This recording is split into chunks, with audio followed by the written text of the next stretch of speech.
Hey guys, welcome back to another episode of the podcast Strikes Back. My name is George, and you're listening to our review of Pacific Rim Uprising with the boy Benny. Hello there.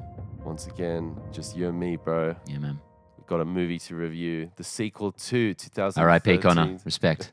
The sequel to 2013's Pacific Rim, directed by Guillermo del Toro. And this one, 5 years later, seems like a long time.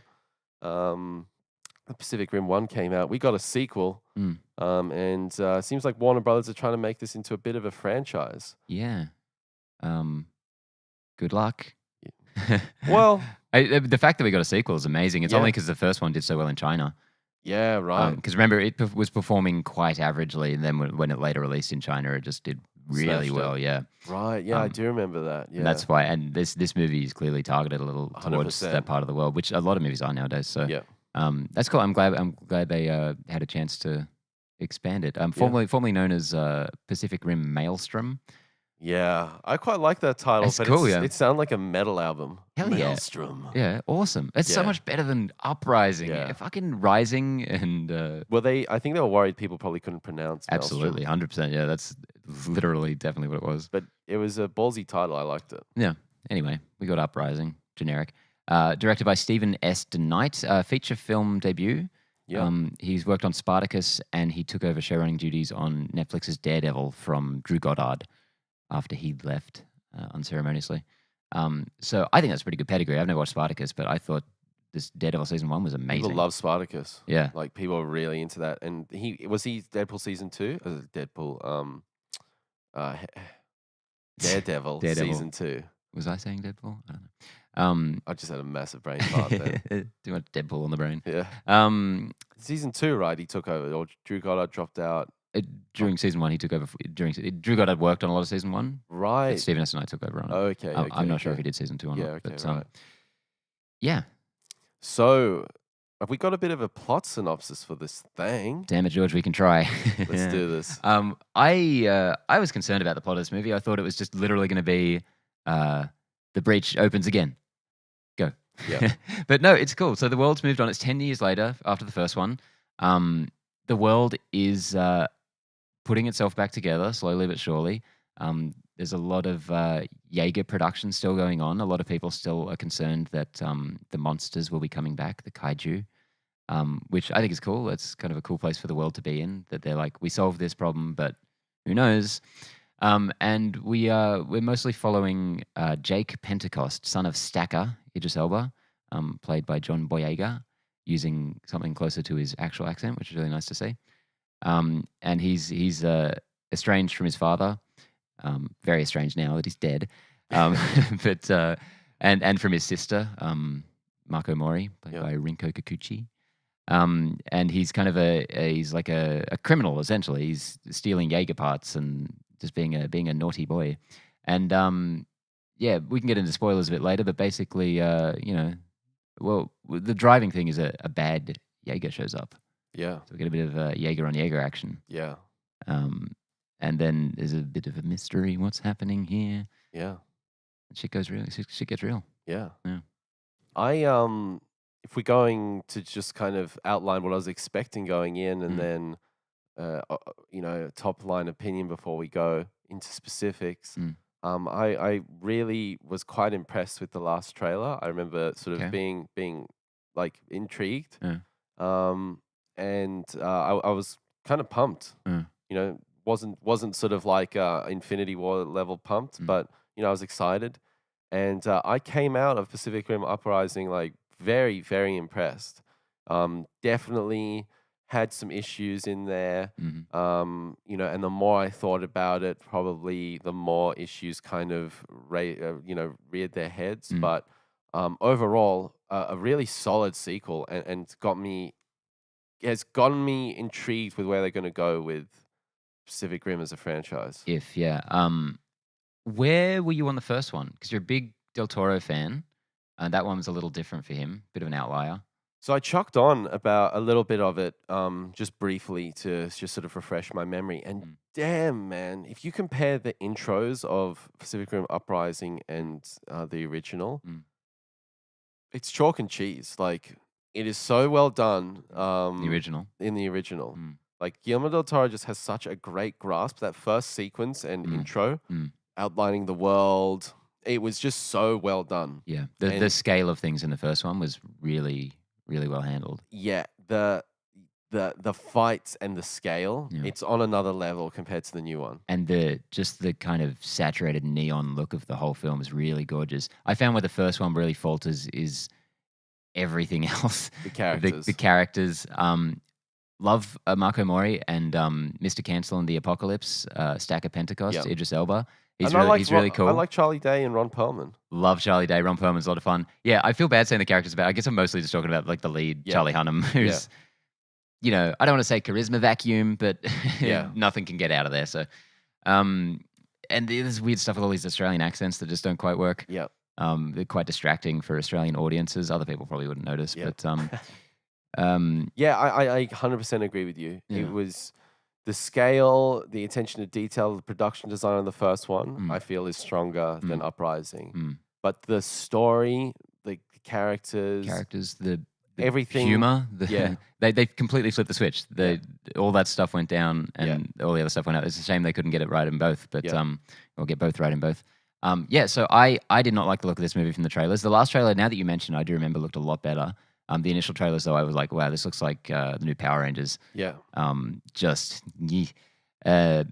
So, I sat down to watch this movie. I actually chucked the last one on like 6 months ago, and I turned it off like half an hour in. I'm like, I can't get through this, man. It's just, I like this world, but it's just not working for me. I'd like to give it another go sometime. But yeah, I was really pleasantly surprised by this movie. I think I might like it on whole more than the original in a lot of ways. I don't know, maybe one day I could watch the original visually and have the audio of this one on, and it's a great time.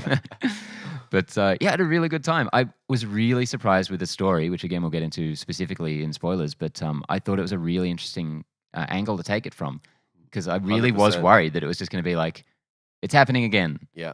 But I thought that it's one of like the best premises for a sequel I think so as well. Seen to come across. Yeah, I thought it was really inventive and clever. Yeah, and but it still was the same bad guys and good guys. It just flipped a little bit, building on the world really well. It actually, what this movie felt a lot to me like was a television pilot for the spin-off to the original film, which makes a lot of sense coming from Stephen S. DeKnight. There's a lot of characters being introduced. There's a slight shift from the characters from the original. We're kind of moving on to new characters, introducing a lot of new ones, and just a lot of plot threads going on that don't all get terribly well serviced throughout the film. But I think it works more than it doesn't, and it's something I would like to see more of. I kind of wish it was a TV show if you could do something like this on TV. Because the characters I really liked, and you're right, like to follow them. Does feel like a TV series, because that's one of the weaknesses I feel of it. Is there's some really great concepts and some really great arcs set up, and they don't necessarily all get paid off. Yeah. But in the end, it's serviceable and it's interesting. I think somebody that really just elevates this film is John Boyega. Movie star. He's a fucking movie star. Watching him in Detroit last year was the first non-Star Wars thing I'd seen him in since Attack the Block. And I'm like, this guy has got it. And watching him in this, watching the trailers, I was like, man, why is John Boyega slumming it? I feel like he's going to hurt his career here, but he's so great in this movie. He is so captivating. Really charismatic. He's different to Finn. He's like very different. So different, not just accent. He's got hair that goes like up a bit instead of Finn's like short. Yeah, I love his his hair design. He's got that little shaved bit at the side. Yeah, I thought that was really cool. Yeah, but yeah, he's just like, he's not as I guess bumbly. Yeah, bumbly. Yeah. Like he's not kind of a goof. Yeah, he's a cool guy and a bit of people get the better of him, but he kind of rolls with it. Yeah, just really charismatic. Funny. I thought all his jokes were really funny. Funny. People are complaining a lot about the jokes in this. Oh yeah, and I thought it was great. Yeah, I thought it was definitely like the first one. I don't remember being funny at all. It had like one or two bits. Charlie Day, obviously. Yeah, and his mate had a lot of play, but regardless of whether it was, I don't really remember it as that. But this one, I thought I was laughing throughout. Yeah, same. Which was really fun. But when it kind of got dramatic, I thought there was some good stuff there as well.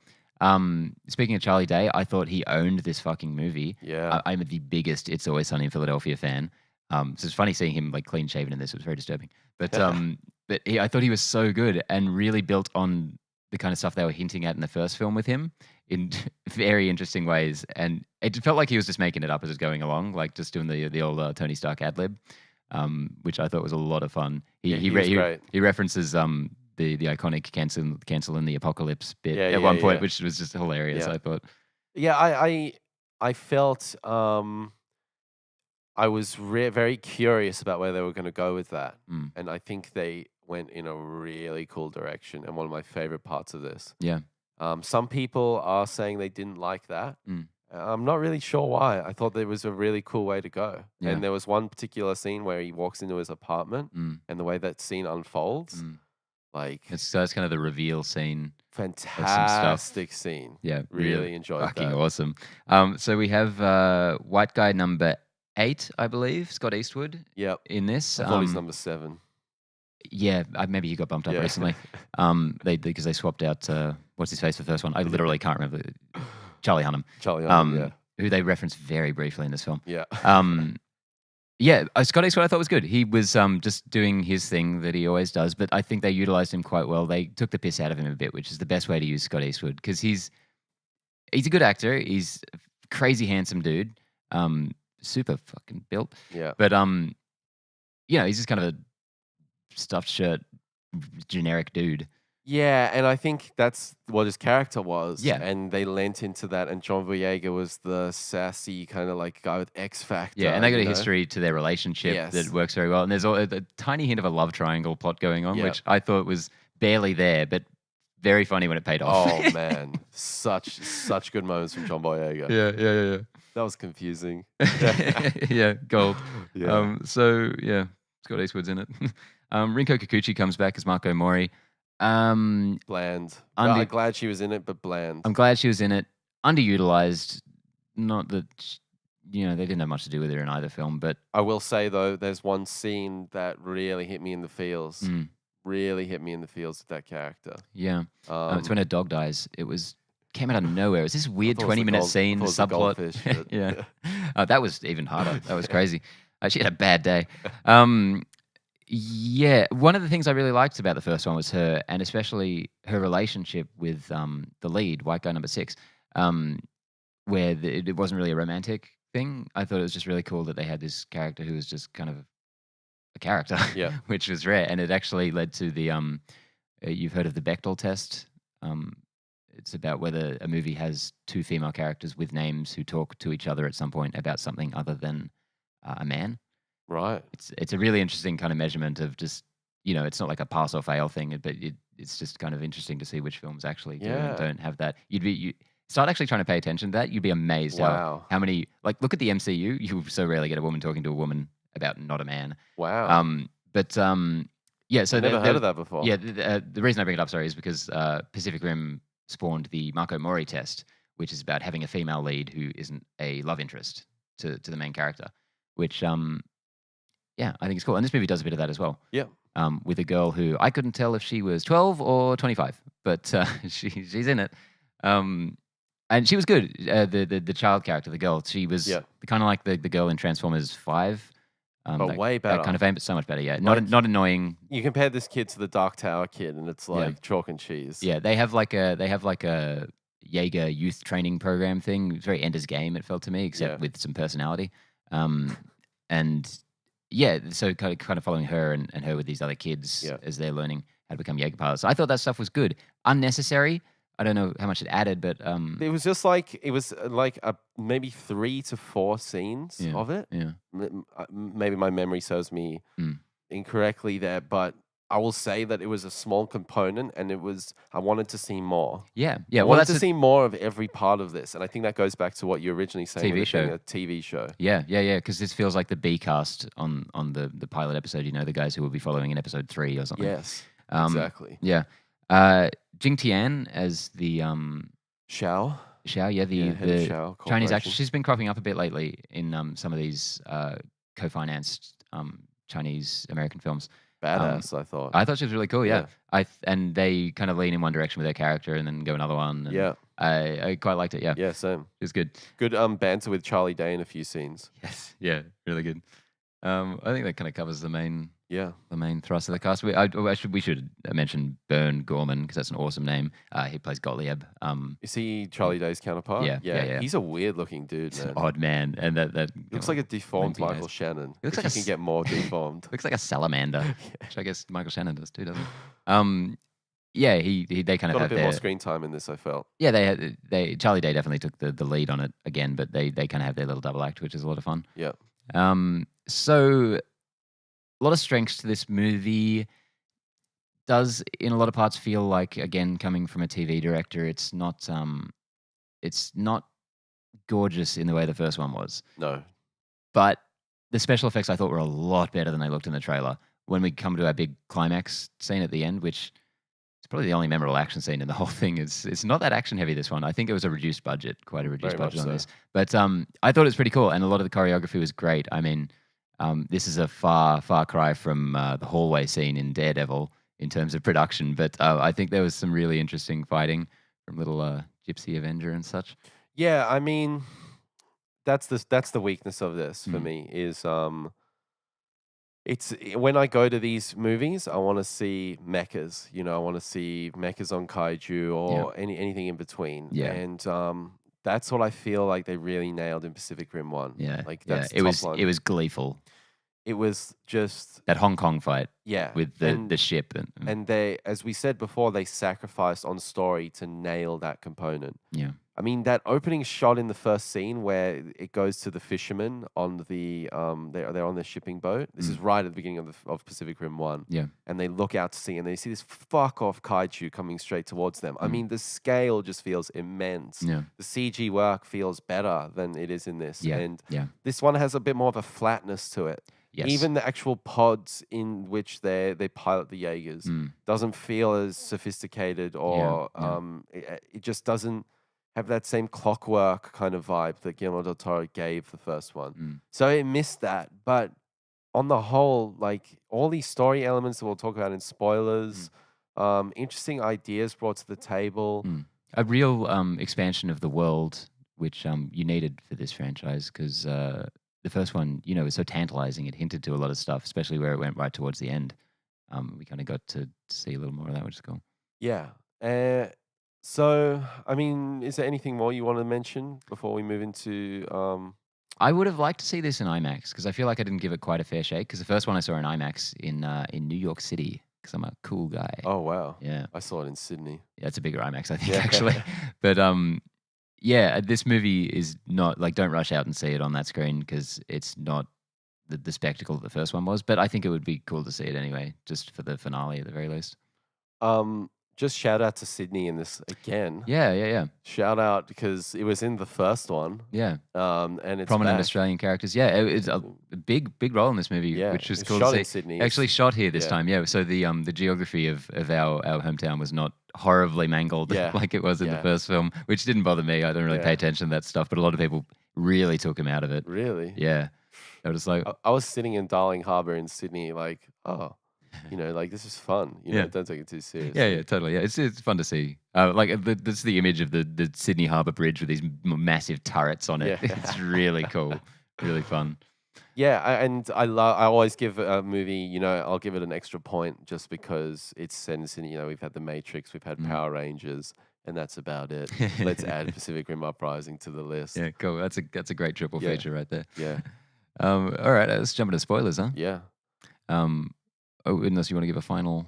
I guess my final thing is, worthy successor. Definitely didn't bring it home in terms of production design, spectacle. But I think it had some really cool components. Great lead from John Boyega.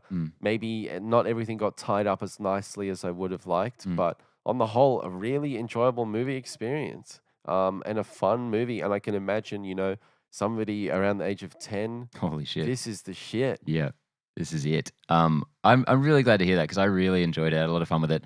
I don't think the original was a home run by any stretch. I don't think this is either, but I think it's, like you said, worthy successor.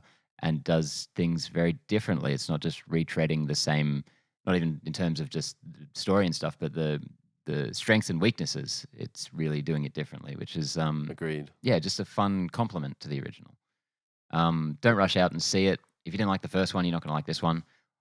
Although, as I said, I think I like it more. But yeah, I recommend.